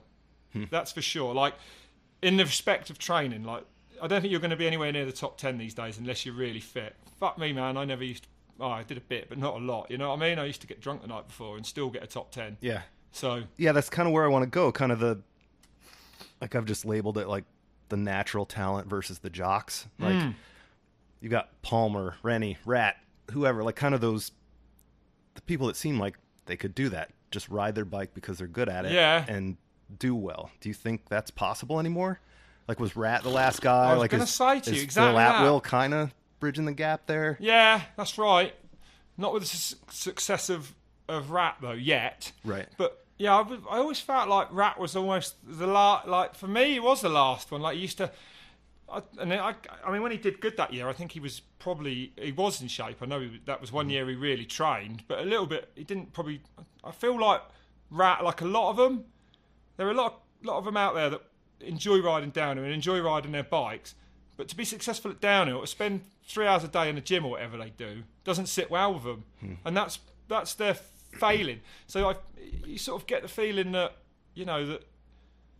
well, it's hard to say because would the riders at the top of downhill be even radder on their bikes if they didn't go to the gym? But they've made a decision that they want to be the top World Cup racers on the planet, and I think that's a different vibe to what some riders are looking for. Do you know what I'm saying? Yeah. Like, you know what I mean? It's like, and you've got to work it out how much you're willing to sacrifice and having fun on a bike to how much work you want to put in to be right at the very, very top. And I'd say these days, most of them put all the work in. Yeah. Really, like Phil and that, I don't know how much training he does, but yeah, he's probably not of the fitness of, say, G. Atherton, is he? Do you know what I mean? Like, fair to say. So they can turn it, and like me back then, on the right track on the right day, yeah, you can do it, but you ain't gonna do it all season long. You can't perform on every track. That's the thing. And you see that now. I mean, like if it's steep, there's a lot of riders that do really well, and a lot of, and then other races they'll just be nowhere. Yeah. So in that respect, it hasn't changed. Yeah. Yeah. Do you prefer one style over the other? Like, do you wish there were more kind of rat boy stories, versus where it's at now? I probably do. Yeah, I like the underdogs, I suppose, that could just do it on top. Of course, I've always been a fan of people like that, like the sort of the people on the fringe of what they're supposed, like McEnroe's, like, you know what I mean? Kind of disruptors. Yeah, these characters usually they're a bit more characterful people like that. Yeah, I do miss that a bit. Yeah, I must admit. Yeah. But that's the nature of the beast, isn't it? It's a very, very, very professional sport now, and that's that. And that's the same as sport across the board. It all seems to have gone like that. Like, look at Supercross and that with McGraths and all that, and now look how these top guys are. I mean, they train like savages now. I mean, don't get me wrong. I imagine McGrath and that were in shape, but I don't think they went to the gym like these guys do, did they? You know what I mean? Yeah, it's all moved on, isn't it? Yep. And if you want to be good and you want to make a living out of it, you got to put the work in. That's that. Yep. How do you explain performances like Danny at Champery, or even Sam when he got third on that one rainy day, or Gwyn Chainless or Gwyn at Mount St. Anne last year? Like, you've been around it a long time. Yeah. Like, how do you have any explanation for how that shit happens? Like, how those? It's like just hit. Like Danny's run in Champery wasn't it? I mean, it was 11 seconds on it to win Worlds by 11. I do like the wet races in the fact that. If there's enough traction in the ground, and if someone risks everything, and if they get away with it, it will be one of those runs, like you say. Gwyn last year, Steve Smith, of course, Mont St. Anne as well. St. Anne's good. St. Anne, when it's wet, actually it's quite a sandy soil, and there is, to a point, a fair. Don't get me wrong, not all the way down, but there is a bit of traction there sometimes, and they do blow me away. It's like those days when I was racing that I'd live for, because. You felt like in the start-up when it's a shit track in front of you, all mud. You got fuck all to lose. You might as well roll the dice. Chances are you'll crash like everyone else. But if you do get to the bottom, and if you like the brilliance of Danny or Gwyn or Smith, then you can put one of those runs together that will go down in history, and they do. Yeah. Do you? How about Gwyn winning Val di Sole in the dry by 8 seconds? Yeah, that's all those absolutely savage as well. You know what I mean? Yeah. Like, there are standout runs all the time, and it must be just everything's perfect. Like they had the perfect run, the bike, everything was good, and it probably all comes down ultimately to probably how they feel mentally. I would say as well. Yeah. Did Kavarik win Fort William by like 12 or 13 14, seconds? Wasn't it, or something? Yeah. Well, I don't know. The legend gets bigger and bigger. Yeah, it was 25 seconds. I think that's the biggest winning margin, I believe, in a downhill World Cup by a man. Okay, I've never taken the time to look it up, but I just like the legend. Well, yeah, fucking nuts. He went through the woods though, didn't he? Like everyone was like getting off and walking. Apparently, he went through it like it was dry. Yeah, Kavarik. Yeah, of course. Glad you brought that up. Actually, it would have been a travesty to have missed that one. Yeah. Do you feel like there's something that the handful of consistent riders have that no one else can have? Like you've got Gwyn or Greg, like just these really consistent top 3 guys all the time. I think that their pace. For me, when I look at it, their pace just has to be a little bit quicker than everyone else. Because even to be that consistently good all year, because even when a track might not be the best track or whatever, they're still right there. Yeah. So they're the complete package of fitness, of bike riding, of everything, aren't they? And they've got to be so strong mentally. I think for me that would be the big thing. Like if there was an uphill or a pedal of 10 seconds, count me out. But these dudes are like they're savage animal winners, aren't they? They're winners, man. You know what I mean? Yeah. Do you think it is like that headspace, just this kind of wiring that they have that someone else might not ever have? Well. Aaron, I don't know. He's just the most direct. He's just forceful and fast. Greg is like, I don't know. This is just my opinion, but he always appears to be so naturally gifted on a bike that it appears to come so easy to him. Like he really does, doesn't it? He's so like beautiful, for probably want of a better word, to watch though on the bike. For me, he's so like easy style and looks like he's not moving. Aaron's always looks really aggressive, and then Danny is.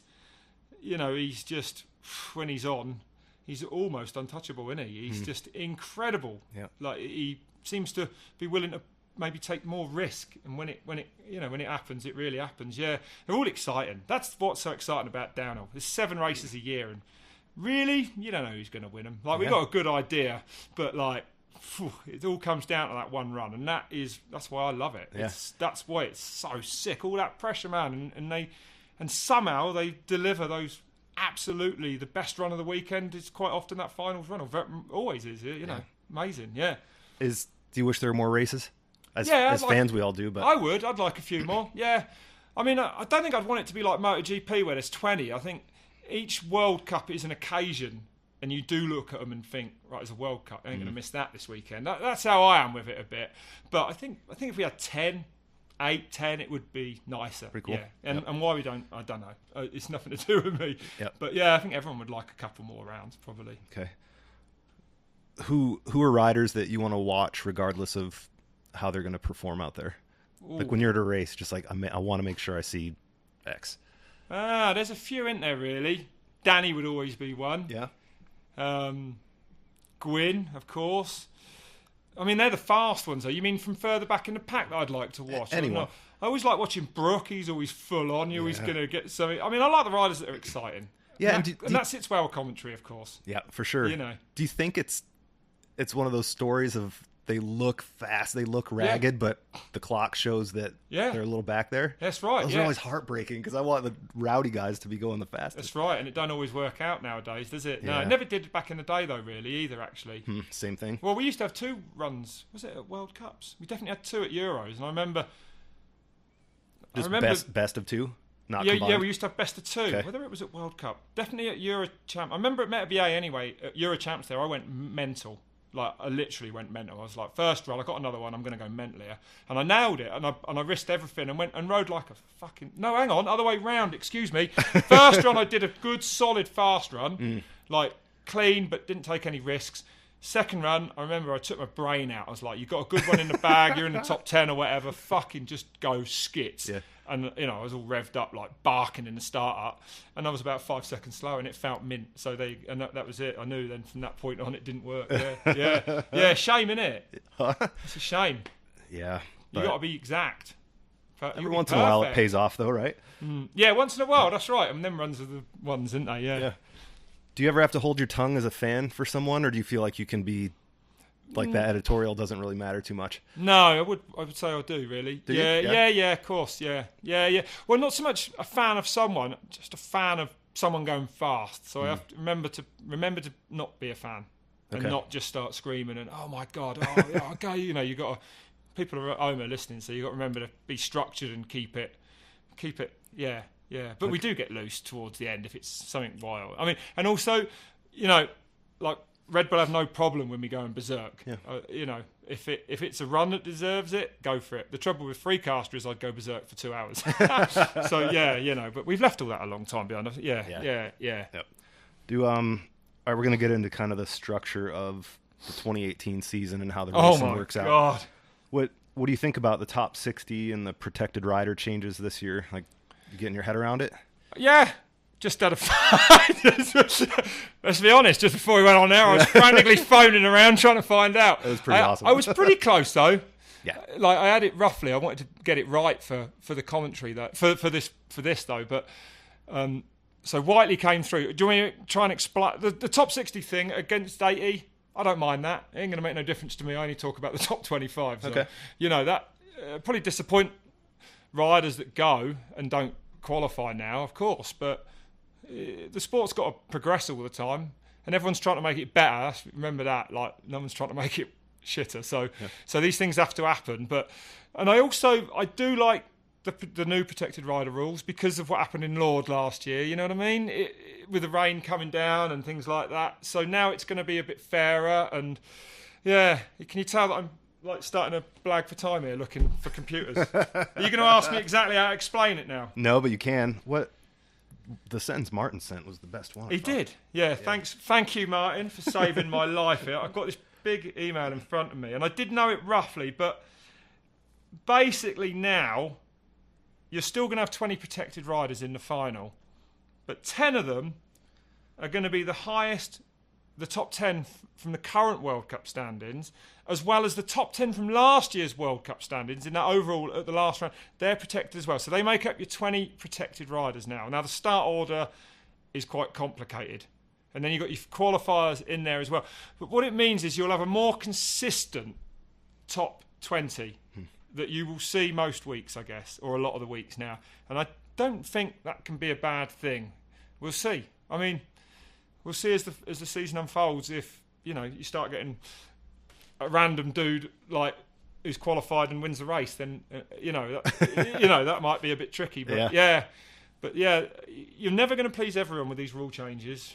Yeah, it's impossible. Yeah. So I think it's cool. They're trying to progress it and try things. Yeah, that's right. Yeah, no, I think it'll be a more rounded season for it, actually. Like, as in, yeah, it'd be good. I think you're going to see the top dudes at every race now. Yep. To me, that can only be better, really. Yep. That's basically what it's done. It's more given us more of an assurance of you're going to see, the top 10 always. You're always going to see the top 10 riders from last year's World Cup. So that's good. Yeah. That's got to be good. It's got to be exciting. Yeah, and you're going to see the top 10 in the overall standings from this year's World Cup. And you're going to see the fast qualifiers. They'll cross over, and then you're going to see. That's right. They'll cross over. A lot of those will be, So you could, in theory, if the top 10 from this year's World Cup overall match the top 10 from last year's overall, still have 15 spots for fastest qualifiers. Let's just leave this here. I'm fucking confusing myself, but I think that's about it. Yeah. Have you ever been put in any awkward predicaments because of what you do, like with riders, with teams? Like you sort of mentioned that riders might. Say, hey, you said something about me that didn't seem fair. I've had a couple of people. I did have, a little bit here and there. Yeah? Okay. I ain't saying any names. Yeah, I'm not asking for that. No, back in the day, not recently, no. Okay. Not really, no. Got it. No. All right, so I ask every rider that I interview, racer, who they hate being beaten by. And they rarely say, someone specific. They're like, I just want to be on top. That's all I want. Is that answer bullshit? Do you think every rider has a rival? Did you have one? Yeah, massively, yeah. Who? Yeah. Petey.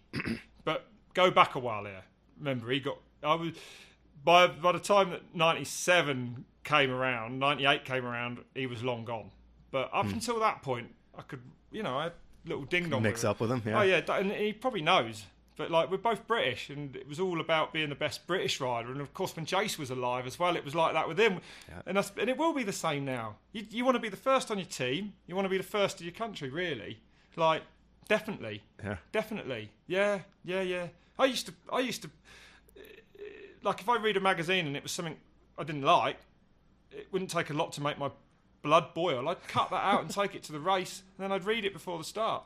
Just to fucking make me angry as really? Shit. Yeah, of course, yeah. I used to race on absolute. If I was going to do good, I'd usually be pretty angry. Yeah, on aggression. I'd need something, and very often it would be like to beat someone that had beat me the week before, or to beat Steve at the Nationals in the UK or something, and at World Cups really until in '97, when I had a good year, it was all about beating Steve because me and him were battling all summer.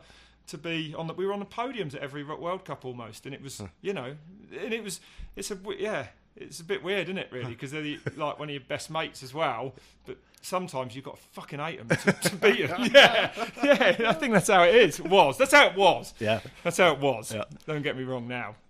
No, they ain't so bothered about a fast time. All right, so you read magazine clippings to get you kind of ones that were negative about me or something to like your that. Aggression. Yeah. So that's the thing. Do you keep track of any online comments about no, what I you don't said read or how them you anymore. do? No? Really, no, I don't really. No, I used to from Freecaster. I used to read them and that, but not so much these days. No. I don't want to get involved in all that really. Yeah. Claudio looks at the comments sometimes. I've told him don't bother, mate. We're here doing a good job as far as we're concerned, and you ain't going to please everyone. Everyone's got an opinion, and you don't know who these people are on a Pink Bike forum or whatever. They might. So am I allowed to say Pink Bike? I just looked at your hat. We're done. With And Vital cue right. outro music. We're out. Thank you. But yeah, you know what I mean. It was yeah. Sorry, dude. This cushion's opened up. No, I know we're getting there. No, I'm all right. I'm still chilling. Okay. Good. Yeah. I don't know. Do people listen to the whole things? This has been an hour, is it? Yeah, dude. Some of the longest ones have been the most commented on. No way! I'm blown away. I was always just like, if it's more than 45 minutes, forget it. But some have pushed 2 hours, and people get through everything. Yeah. Good. Yeah. Oh, let's keep going. Bunch of weirdos out there. Keep boring everyone. All right, so I want to kind of transition into like you're celebrity now. Like, has the reach of your celebrity surprised you? Celebrity, that's a big word. Yeah, but do you feel like you have it? I do. And I'll use the example, which we talked about at breakfast, but like the Vital Raw and the 17 questions that we did with you, the views on that were bigger than a lot of the kind of heavy pro riders out there. Yeah. Yeah, like, is that surprising? Do you... Yeah. Yeah, of course it is, yeah. Yeah, it's good, though. I'll take it. Yeah? Yeah. Well, yeah. Why not? I mean, it's nice now that, well, although when I was racing I didn't give a shit either, but I never really care what I say. I don't particularly... I don't. I like to think I'm quite honest, really, I suppose. I just sort of say it. And if it's... So, why not? So, I guess people might like that a bit. Because a lot of riders are quite closed, don't they, when you interview them? They can be good fun, and then you get them in front of a camera and it's like... and it's hard to get sort of into them and like, tell me what you really think. You know? And they're all business. I mean, they're it's all kind business. Of That's exactly it. And you can't blame them. They're looking after sponsors and la, la, la, la, la, la. But yeah. But maybe that's what I got the edge then. I just don't give a fuck. Yeah, I think that's cool. All right, so kind of on that subject, you were on Giant, but then you were on Commentator, now you're on YT. Like, did they approach you as an influencer? Or are you going after them to try and get stuff? Like, so I was with Giant for... I'd like to make this point as well, that I don't switch brands very easily. Yeah, no, I wasn't trying to imply that either. No, I know you weren't. Okay. But it was like, so I rode for Giant from 96 until 2006. So I was with them for 20 years. And then they actually just didn't email me back when I emailed them about bike. I was getting just a couple of bikes off them by the end, which is all I need. And, I want nice bikes because I want to look good in video. Not because not because they make me ride any better, but it's nice to have cool shit and look cool because of what I do when I go and do series for Red Bull and that. I like Troy Lee gears. To me, by far the flashiest gear. Yep. I've now got the flashiest bike. I'm right where I need to be. And after Giant, I went to Commentator, and that really I just got chatting to Max, who I've known forever and I like, and we did a video, and then it went from there, and then I rode for him, and then it was actually just a miscommunication is probably the way to put it. I don't know if it was bad English or, but I run at a different pace to most people as well, and I didn't hear back from them on a few occasions for a while, and I was like, well, they don't really want me, then I'm gonna go. So I got hold of YT, and they come through for me, and it was sick. Yeah, but you're the one doing the reaching out. Yeah. Oh, yeah. I don't think many people go after anyone my age to ride for them anymore. Oh, no. I'm not on the high list of picks for but no. And it was mint, and they came straight through and were like, yeah, and fucking here you go. And I was really chuffed because I do really feel like I need to stay relevant these days. Because it's a youth sport and I ain't getting any younger. So really nice to stay with probably, I would say, the most relevant brand at the moment, and a sick brand and sick bike. So fuck yeah, fucking cool. And I was a bit gutted about not really gutted, but I was annoyed that I'd done a lot of good stuff with Commentator last year, and then it all just kind of went out the window, and I was like, oh, fucking hell. But I've got to deal with YT for the foreseeable future, so that's fun. And then mint, mint is proper, So great, thank you to them. Cool. What's the well, actually, did you ever think you'd be a quote unquote sponsored rider this late in your life? Did you ever think about that? Right. I can't believe it, mate. I don't have to buy mountain bikes. It's fantastic. Yeah. Oh yeah. And I'm like, I get the sickest bikes as well. Like, that's the thing. Yeah. I'm really lucky. That's how I feel. I feel fucking lucky that I've got a job that allows me to go and say, any chance of a bike? And they'll go, a lot of them will go, yeah, you can have some bikes, it's fine. Yeah, it's mint, isn't it? That's awesome. Yeah, I love it. And I love it because I feel like I need to... Another big point why I make sure I still ride a lot is because I want to sort of stay in touch with what the riders are doing on the bikes on the track. So I ride as much as I can just so I still know what's going on. I don't want to become detached from what I'm watching, you know what I mean? I want to be doing it, if you know what I mean, to a point.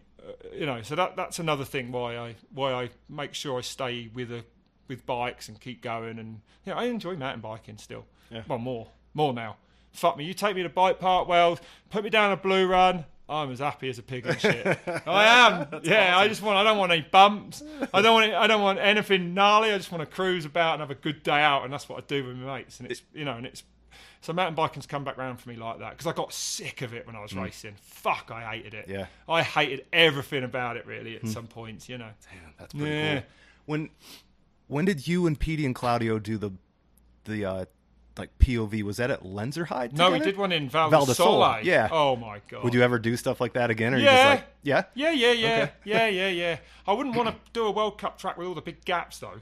Yeah. Like so, Val di Sole was good because it was natural, but I did suck. But it was down. fucking hell, dude. The only time we could get on the track was like 6 in the morning, and I borrowed George Brannigan's bike, which was like I don't know what size it was, but oh my god, it was pretty small for me. I'm 6'5", and yeah, I wasn't even awake. I did well to do that first gap across that road, I thought. yeah, I ain't got any quicker on mountain bikes. That's definite. Yeah. I'm only getting slower now. Nice. Were you surprised by the? That's not the way. Did you think 29ers would have done better last year than they did? Like, were you surprised at how the wheel size debate sort of turned out? It seemed like it was equalized. I think I was, actually. I thought they were going to come in and absolutely dominate on them, really. I thought they were going to be that much quicker. Yeah, I did. I mean, I've got this Capra 29 now, which is like fucking incredible. Until that point now, I'd only ever had a Giant, which was a 100mm travel cross-country thing. But from that, I knew that they were quicker or felt quicker. And then they roll quicker. And yeah, I thought that, like it was mad, wasn't it? It was like a scramble for every manufacturer to do a 29. And in the end, it was a 27.5 that came out on top. And would Aaron go any quicker on a 29? I'm not sure he would now, but at the start of last year, I'd have probably said, yeah, any rider would. But now, I probably wouldn't say that. I'd be like, no. And I think what I learnt last year was it might just come down to literally the size of the rider. Like, because Greg and Jack are brilliant on them. And then a lot of the other riders who've got on them, got off them as well. Yep. And they are different. I was surprised riding this Capra at the bike park in the week, how it does feel subtly different. Probably more of a difference than I thought. So I think you're going quicker for me, but you almost feel like you're going slower. Like it's all a bit mellower, but it's nice. I wouldn't go back. I get on a 29, and I'm on a bike that it feels like it fits me. Yeah. That's the thing. Like the wheel size feels right. When I get on a 27.5, I always feel like that front wheel needs to be like forwards a bit or a bit. Yeah. So I much prefer them. Yeah, sure. They're great for me. Cool. But I ain't racing one. What race are you looking forward to most and least this year? Least. Am I allowed to bring the cross-country races in? Yeah, if you want. Oh, my God. So, Czech Republic, Nově Město, is one of the best races you'll ever go to, right? Like, there's thousands and thousands and thousands of people turn up. And the atmosphere it's like a downhill. It's amazing. But the hotel, I ain't one to bitch about hotels. It's like it's been bombed. Really? Well, it's pretty bad. Is that the only hotel in town? Maybe for a big group like Red Bull, yeah. Yeah, like, the worst, it's not that bad, don't get me wrong, don't want to sound like a snob, right? But the fucking curtains are yellow, right? So you draw the curtains, and they actually make it brighter. So at like 5 in the morning, you wake up with a bloody suntan. I sleep in the toilet, mate. I take the mattress in the loo, in the tiny toilet. Really? Yeah, on just my to life. Make it black? Make it black as I wake up at 5 and then I'm bollocksed all day. Yeah, I can't do anything. So I sleep in the bog there, yeah. Yeah, that's the only one. That's my only gripe. My favourite, I always love going back to Mont Saint Anne, really, just because I've been going for so long and it's always a good one. Yeah. Do you not feel like it's worn out? No, I don't. Okay. No, I don't at all. No, I think the track stands up. It stands the test of time. Fuck me, it's one of the best races of the year. I love Mont Saint Anne. I like the contrast of how fast it is, and then really fast and really spectacular to watch. And then they go straight in a fucking rock section at like 10 mile an hour, 15 mile an hour, you know? And I think Mont Saint Anne's amazing still. Yeah, I love it. Love that one. You going to race Masters Worlds in 2019? Are they at Mont Saint Anne? Yeah, I think. Are they? Well, there's World Champs there. I think everyone's assuming it'll be Masters is there too. But yeah, right. I might actually. Do it. Is Petey going to race Masters I Worlds wouldn't ever? have thought so. Huh? I don't know. Never say never, but I don't know. If I was him, I'd been real world champ. I don't know if I'd be bothering with Masters world champ. I don't know. You got a lot to lose, mate, and not much to gain at this point. You know what I mean? Yeah, it's true. Yeah. What are your thoughts on the Croatia track from what you've seen? You haven't been there yet, right? No, but I watched because the Specialised team went down there, didn't they? Yeah. And I watched that video, and I thought, because I'd heard what everyone else had heard, that everyone was moaning about this massive pedal into the finish area that's supposed to be a minute long and flat. Like the urban section. Yeah, but then from what I gathered from what Finn and Loic and that said, and Miranda, that it looks like it's mint. Like they're on about you're going to be breaking wheels, and it might be a bit of a pedal at the end. But I don't think someone said it's not as long as the pedal at the end of the Worlds track from Cairns. So until we get there, we won't know. But I think from what it seems like it's going to be mint. It's good. It's going to be a really hard kind of on the bike, on the track, a rough, gnarly track. Yeah, it'd be great. And fuck me, we're going to Croatia on an island. I ain't moaning.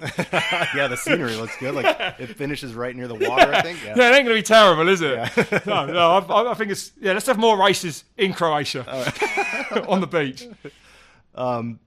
Who's winning 2018 overall? Pick 'em.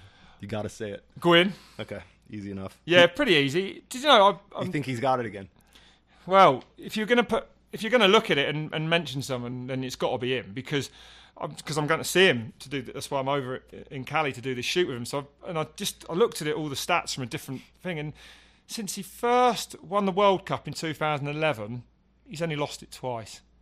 He started World Cup racing in 2008 in Mont Saint Anne, so that's 10 years ago. He's won 5 of the series since. You know what I mean? Yeah. So you're like, yeah, Gwyn. And in the women's is going to be really interesting, I think, between Rachel, Tani, Miriam, and Tracy.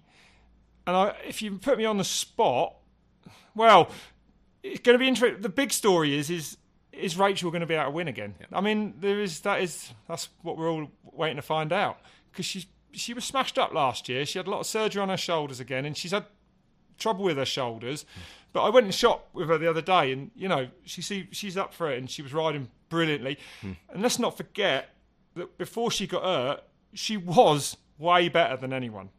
Yeah, unarguable. She'd won 13 or 14 World Cup races on the trot. So yeah, she had a margin, and has she still got that margin? Is that margin gone? We're going to find out. Yeah. It's going to be exciting. The women's racing is going to be good this year. Yeah, it seems like Tani's going to be hungry. Miriam's going to be defending. Tracy's wild fast. Miranda, the world champ. What can she do? I mean, yeah, it'd be good. Yeah, I think it'd be good. I've enjoyed the women's racing in recent years more and more, actually. Yeah, it's definitely got better. It's come back up. When I was racing, it was all like Lee Donover and Missy and Alka Brutzart and fuck knows, there's hundreds of them that could win. And then it thinned out. But now it feels like it's actually coming back up to be a decent competitive field again. Yeah, do you feel like Rachel's domination kind of took the spark away? And not that I'm not blaming Rachel. No, exactly. She's out there winning. You know what I mean? But it's kind of like, okay, Rachel's going to win. Yeah, it did get a bit like that. It was quite hard commentating on it. Yeah. She's 20 seconds up, or, every week. Yeah. And actually, me and Claudio, I'll admit, we ran out of bloody things to say all the time, Yeah, when she's won that many. Yeah, we did a bit, Yeah, we did a bit, of course. So I don't know, but I'm definitely looking forward to this year more than I have another season for a long time. For the women's racing, I think it's going to be good. Yeah, I'm very interested to see it unfold. Yeah. And it's good, man, because you might have 2 Brits at the top battling, and that's always well. It's always like I said, someone always want to be the best Brit, man. So it's going to be disturb it. It's going to be good to see how that unfolds as the season goes. Yeah, for definite. All right, what's UNT? UNT, my T-shirt company. Yeah, what is it? It is the United Nation of Troublemakers. I had to rebrand it quite heavily. What? Because it does say a bad word, really. Yeah. There's a copyright symbol at the end. Yeah. That's it, really. What is it? What? I did it in the 90s as I don't know. It's just like riders now. You ain't cool unless you got your own clothing brand, man. 50 to 1 or whatever, you know what I mean? Or S4P. So yeah, I've done that one. And then I was just bored at Christmas. So between September and like March, I think I made 1,500 quid. I didn't do anything. I was really bored and probably running out of money. So I decided to relaunch the T-shirts. Yeah, I made a few grand out of it. It was all right. Yeah, I did it for fun. It's fun, and I'm going to keep it going now. I'm quite enjoying it. Yeah. So There's a few go every week now, so Yeah? it's starting to trickle out. Yeah, it's good. Yeah. Cool. How do we find out about it? You can go to unt.bigcartel.com and you'll find them all. Thanks for that, dude. Boy, I'm going to give Spimer a nux for that. Serious, He's just you let sent me to. They're He's sick. just let me have a fucking advert on there. Yeah, unt. Every podcast has that, right? Did I? I don't know. Did I? Yeah. Good, thanks. Do you call it UNT or do you call it UNT? I call it unt. Which technically isn't swearing, so we're fine. All right, tell us something about you that most people wouldn't know. Oh, no. That you want them to know. You wouldn't feel too bad if they knew. I've got something, but I probably ain't going to say it here. Like crocheting, like... No, oh, that's a good one, that is. It's not an easy one, so... No, I'm very interested in astrophysics. Really? Yeah. Yeah. I quite like all that stuff, about the planets and stuff like that, Yeah, I'm a big fan of Brian Cox, you know who he is? No. No, he worked, And actually, a mate of mine works on the Hadron Collider. He fucking hates it. Dude, When my old college roommate worked over No there. way! Yeah. Oh, dude, is he like... Is it mental when you get chatting to him? Oh, yeah, we can't even... He's dumbing it down as hard as he can. I and do then this. I do yeah. my mates nutting about it. I'm like, you what? Have you found it yet? The elusive. What was it they were looking for? That quark, the boson, Einstein. Yeah, whatever. exactly. Yeah. That fucking. It's a big ring in it under Geneva and that. It's guess, mental, isn't it? Yeah, it's pretty he cool. works on that. So no, I do find all that stuff quite interesting and that and yeah. But that's about it probably. Okay. I bought a fucking expensive telescope. Let's put it that way. No way, really? Yeah. Is there good light where you live? Like you can... I'm in the middle of nowhere, so it's black at night. Yeah. And I bought one where you can pretty much tell it what to find once you've set it up. No way. Yeah, and it's sick. And then you're a bit stuffed with a telescope because obviously everything's moving. So you're always fiddling with it. But this one auto tracks. So once you've locked it on a Saturn, it'll fucking go with it and it's mint, yeah. Huh. Yeah, I've even bought some camera gear to try and sort out. Fuck me though, dude. You need to be a rocket scientist to work out how to use this camera I've bought. To put down the lens, and I ain't got a clue. It was like 500 quid down the Swanee. I can't even get it to recognise there's a camera plugged in. Yeah. But like I do like that, yeah. Yeah. What's the coolest thing you've seen on the telescope? Well, you see, what's it called when they're close? There's a name when there's planets are close. They're in something or other. But when they're closest to the Earth, okay, where their orbit is, I saw Saturn this year. Mm-hmm. That was amazing. And I saw Jupiter when it was at its closest. Wow. Could you see the spot, like through your telescope? Fuck me. You can see the fucking spot, and you can see the 3 moons. Is it 3 or 4 moons on the side of it? I saw it. Really? And honestly, this is why I remember. I've always had a bit of an interest in it. Yeah. But when I looked down that eye thing, it took my breath away. I was looking at something that far away, and I could see the colours and.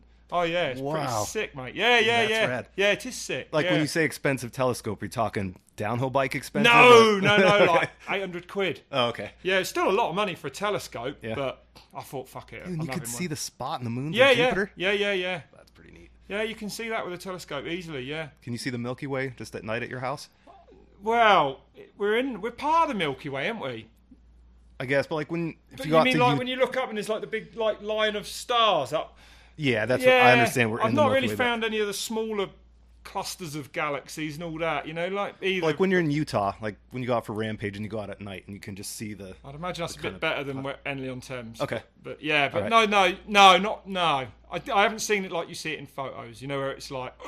Okay. Like, no, I can see it, but I've not bothered delving into it with a telescope. Okay. I'm all about the planets at the moment. Yeah. I'm working my way through the planets. Yeah, it's good, isn't it? That's super cool. Yeah.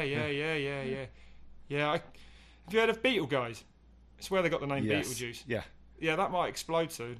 And then we'll have 2 moons. Did you know that? No. We'll have a daylight moon. Yeah, if it explodes into a supernova. Come on, go in to explain that. It is. Oh my God, mate! If there's anyone out there who knows anything about it, they're going to tear me apart. But basically, when a star collapses, it starts to collapse, right? And as it collapses and gets smaller, the pressure builds and the nuclear fusion in it starts up again. So then they grow again, right? And this fucker, Betelgeuse, has been doing that for years. So it shrinks, and then as it starts to fire up again. I guess the pressure. Like white dwarf to red giant. That's like that right. Whole well, thing? It is. That's exactly. Yeah. And now it's the same size as the distance between Earth and the Sun. Shut up. Yeah, it's massive. Really? It's yeah. 93.1 million miles. That's the one stat. They guarantee it'll blow in the next 100,000 years or something. So keep an eye on it. Yeah. And when it does, we'll have 2 moons. I did like that. Yeah. Yeah, that's sick. It'll be like Star Wars. Yeah, exactly. I sat next to the bloke. Read 3 out of Star Wars on a plane. Really? Yeah. Yeah.